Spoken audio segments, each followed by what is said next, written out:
माझ्या महाराष्ट्रातील तमाम मराठी जनतेला सस्नेह जय महाराष्ट्र। मी राज ठाकरे। महाराष्ट्र विधानसभा निवडणुकीच्या प्रचारात पुन्हा एकदा जाहीरनामे, वचननामे, एकमेकांची उणीदुणी काढणे हा खेळ सुरू झालाय। हा खेळ दर 5 वर्षांनी होतो। प्रचाराच्या 15 दिवसात तुम्हाला राजे पण बहाल होतं आणि मग मतदान झालं की पुन्हा जैसे थे। हेच दशकानुदशक सुरू राहतं, कारण आपली म्हणजे मतदारांची स्मरणशक्ती तल्लख नसते आणि ते सरकारच्या कामगिरीचं अजिबात विश्लेषण करत नाहीत यावर सत्ताधाऱ्यांचा पूर्ण विश्वास असतो। पण यावेळेची परिस्थिती अधिक गंभीर आहे आणि म्हणून तुम्हाला अधिक जागरूक राहावं लागेल। आधीचे वाईट म्हणून जे सत्तेत आले ते आधीच्यांपेक्षा वाईट निघाले। गेल्या 5 वर्षात 14,000 शेतकऱ्यांनी आत्महत्या केल्या, 52 लाख लोकांचा रोजगार गेला। केंद्र सरकारनेच मान्य केलंय की राज्यातले 5 लाख उद्योग बंद पडलेत। राज्यात नवीन गुंतवणूक आली नाही, त्यामुळे नवीन नोकऱ्या निर्माण होत नाहीयेत।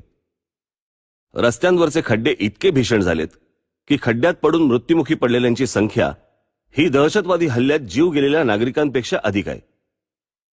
चेंगराचेंगरीत माणसांचे जीव जात आहेत। सार्वजनिक वाहतूक व्यवस्था तर जणू मृत्यूचा सापळाच बनली आहे। हो, आणि इतर ठिकाणी मनमानी करणारं सरकार दहीहंडी, गणेशोत्सव या सणांच्या बाबतीत नेमकं नियमांवरती बोट ठेवायला लागले।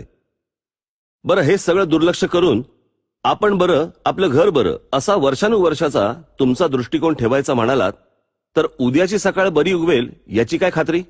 कारण ज्या बँकेत पैसे ठेवलेत तीच बुडीत जाऊ शकते। ही परिस्थिती इतकी का खालवली तर सत्ताधारी वाईट आहेत हे उघड होतं, पण त्यांच्यावरती अंकुश ठेवायचं काम ज्यांच्याकडे होतं तो विरोधी पक्ष अगदीच भिकार निघाला।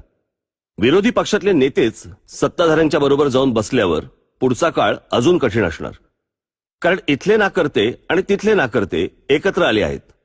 आता काय करणार? म्हणून मी सांगतो, हीच वेळ आहे तुमचा आवाज विधानसभेत पाठवण्याची। एखाद्या प्रश्नावर रस्त्यावर उतरून तांडव करून सरकारला निर्णय बदलायला आम्ही गेल्या 10 वर्षात अनेकदा भाग पाडलं, पण तेवढ्याने भागणार नाही। तुमचा आवाज म्हणजेच महाराष्ट्र नवनिर्माण सेनेचा आवाज विधानसभेत पोहोचलाच पाहिजे। तुमचा सरकारवर अंकुश असायला हवा आणि म्हणूनच माझी विनंती आहे की गाफील राहू नका। तुमचं मत तुमच्या आवाजाला म्हणजेच महाराष्ट्र नवनिर्माण सेनेच्या उमेदवाराला द्या।